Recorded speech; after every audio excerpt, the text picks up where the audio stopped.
আমার মায়ার নবীর জন্য ঠান্ডা দুধ নিয়ে আবু বকর হাজির। তাকাইয়া দেখি নবী ঘুমায়, নবী ক্লান্ত হইয়া ঘুমাইয়া আছেন। আবু বকর মাথার কাছে দাঁড়াইয়া আছে। নবী জাগ্রত হওয়ার পর হযরত আবু বকর দুধের পেয়ালাটা নবীর হাতে দিয়া বলেন, ইশরাব ইয়া রাসূলুল্লাহ। ও পয়গম্বর, ও নবী, দুধ পান করেন গো নবী। আমার মায়ার নবী রহমাতুল লিল আলামিন, আমার নবী দুধ পান করলেন। হযরত আবু বকর বলে, নবী দুধ পান করলেন, তৃপ্ত হলেন, আমিও তৃপ্ত হয়ে গেলাম। অথচ আবু বকর কিন্তু দুধ পান করে নাই, আমার নবীরে দুধ পান করাইলো। হযরত আবু বকর বলেন, নবী তৃপ্ত, আমিও তৃপ্ত। কেমন ভালোবাসা রে ভাই! নবী তো বলতেন আবু বকর আর আমার বডিও যদি আলাদা, কিন্তু আল্লাহ তাআলা দুইজনের মন আল্লাহ একত্রিত করে রাখছেন। আবু বকর যেটা বলে নবীও সেটা বলে, দুইজনের মন যেন একসাথে মিলানো। যদিও বডি আলাদা, কিন্তু দুইজনের মন এক, দুইজনের কলব এক। এরে আল্লাহর গোলাম, আল্লাহর নবী রাহমাতুল লিল আলামিনের প্রতি কতটা ভালোবাসা। হযরত আবু বকর যখন অসুস্থ হয়ে গেলেন, এমন সময় আবু বকর জিজ্ঞাসা করতেছেন, ও আয়েশা, নবী কোন দিন মারা গেছেন? বলে ইয়াউমুল ইসনাইন, সোমবার দিন নবী মারা গিয়েছেন। আবু বকর বলেন, আজকে কোন দিন? কয় আজকে সোমবার। আবু বকর আল্লাহর কাছে বলেন, ও আল্লাহ, ও আল্লাহ, সন্ধ্যার আগে আগে আমাকে মরণ দিও। আয় আল্লাহ, মায়ার নবী রহমাতুল লিল আলামিন যেদিন মারা গেছে, নবীর সাথে যেন ওই দিন আমার মরণ হয়। আমার নবীর সাহাবী আবু বকর কেমন ভাবে আঘাত করতে করতে আবু বকর একেবারে আধা মরা হয়ে গেছে। সাহাবীরা মনে করছেন আবু বকর বুঝিয়ার জিন্দা নাই। মুর্দা মনে করিয়া আবু বকরকে ঘরে নেয়। আবু বকরকে ঘরে নেওয়ার পর আবু বকরকে সেবা করলো। সেবা করার পরে আবু বকরের একটু জানটা ফিরে আসলো, জবানটা খুললো। তাকাইয়া দেখে তার পাশেই দাঁড়াইয়া আছে মা। ডাক দিয়া বলতেছে, বাবা, তোর বুঝি জানটা ফিরে আসছে বাবা। কিন্তু সন্তান, মা তুমি কেমন আছো এই কথাটা বলেও নাই। বলতেছে, মা গো, আমার নবী কেমন আছে একটু বলো। মা ডাক দিয়া বলে, রে সন্তান, যেই নবীর জন্য তোরে আঘাত, যেই নবীর জন্য এত কষ্ট, ওই নবীর কথাই বলতেছো, ওই মুহাম্মাদের কথাই আবার বলতেছো। আবু বকর বলে, আমার নবী কই? আমার নবীরে দেখাও। নবীরে না দেখা পর্যন্ত আমি শান্ত হব না।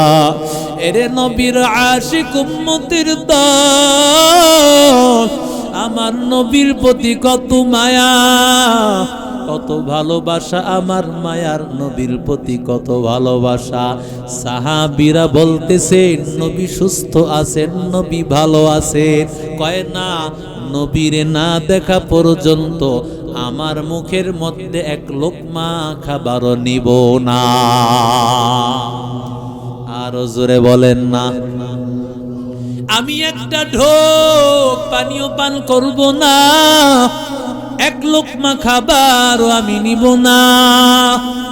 এরে নবীর আশিক উম্মতের দল, এরে আল্লাহর বান্দা যুবক, আল্লাহর নবীর কাছে বাধ্য হইয়া সাহাবাই কারামরা নবীর কাছে নিয়ে গেলেন। কারণ আবু বকর এক লোকমা খাবারও খাবে না, এক ঢোক পানিও পান করবে না। নবীর সামনে নিয়ে যখন হাজির, আমার নবী ডাক দিয়ে বলেন, আবু বকর আয় আয়। আবু বকরকে আমার মায়ার নবী জড়াইয়া ধরেছেন। আমার নবী রাহমাতুল লিল আলামিন আবু বকর ডাক দিয়া কয়, রে আবু বকর কতটা ভালোবাসো আমি নবীকে। আবু বকর শুনিয়া রাখ, আমার সাথেই তোর একসাথে দাফন হবে, আর একসাথেই দুইজনের জান্নাত হবে। এরে নবীর আশিক উম্মতের দল, যাকে মোহাব্বত করো তার সাথেই তোমার জান্নাত হয়ে যাবে, তার সাথেই তোমার হাসর হয়ে যাবে। সাহাবাই কারামেরা এমন লক্ষ লক্ষ বুরি বুরি নজির দিয়েছেন, ভালোবাসার প্রমাণ দিয়েছেন।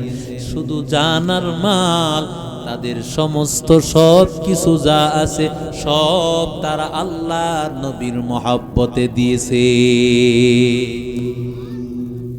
আল্লাহর নবী সাহাবীকে পাঠাইছেন, বসরার বাদশার কাছে চিঠি পাঠাইছেন মুসলমান হওয়ার জন্য।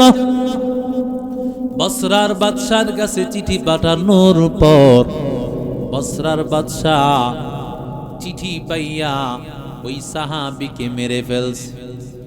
সাহাবীকে মেরে ফেলার পর রাহমাতুল লিল আলামিনের কাছে এই সংবাদ যখন পৌঁছলো, আমার মায়ার নবী সাহাবাই কারামের 3000 সাহাবীদের একটা জামাত বানাইলেন। এই জামাতের আমির বানাইলেন যায়েদ ইবনে হারেসা। যায়েদ ইবনে হারেসা তিনি যদি শহীদ হন, এরপরে জাফর ইবনে আবি তালেব, জাফর ইবনে আবি তালেব মারা গেলে আব্দুল্লাহ ইবনে রাওয়াহা রাহমাতুল লিল আলামিন বলেন, তোমরা যাবে সেখানে গিয়া সর্বপ্রথম দাওয়াত দিবে। যদি তারা দাওয়াত কবুল করে বাধা নাই, আর যদি দাওয়াত কবুল না করে তাহলে তাদের বিরুদ্ধে তোমরা লড়াই করবা। 3000 সাহাবীদেরকে 3 জন সেনাপতির দায়িত্ব দিয়া নবীজি পাঠায়া দিলেন। কিন্তু সাহাবীরা গিয়া দেখেন তাদের বিরুদ্ধে 2 লক্ষ সেনাপতি দাঁড়াইয়াছে। আরো জোরে কন্যা, 3000-এর বিরুদ্ধে কয়জন? কথা কয় না। 2 লক্ষ, 3000-এর বিরুদ্ধে 2 লাখ। সাহাবীরা তখন মনে মনে চিন্তা, নবীর কাছে আমরা চিঠি পাঠাই, আল্লাহর নবীর কাছে চিঠি পাঠাই, যুদ্ধ করা লাগবে কিনা, নাকি আমরা ফিরে যাব? রাহমাতুল লিল আলামিনের কাছে যখন চিঠি পাঠাইলো, আল্লাহর নবী বলেন, আল্লাহ যেমন আছে এমন রাখি, শেষ পর্যায়ে না লাভ আছে। আল্লাহর নবী রাহমাতুল লিল আলামিন, আমার মায়ার নবী আল্লাহর নবীর কাছে চিঠি পাঠাইবেন। কিন্তু সাহাবী আব্দুল্লাহ ইবনে রাওয়াহা বলেন, না না, চিঠি পাঠানো লাগবে না, নবী তো আমাদেরকেই বলে দিয়েছে সর্বপ্রথম যায়েদ ইবনে হারেসা তিনি মারা গেলে আব্দুল্লাহ ইবনে জাফর ইবনে আবি তালেব, সে মারা গেলে আব্দুল্লাহ ইবনে রাওয়াহা তিনি মারা গেলে মুসলমানেরা কাউকে সেনাপতি বানাইয়া নিবেন। বোঝা গেল আমরা কেউ বাঁচবো না, আমাদের কেউ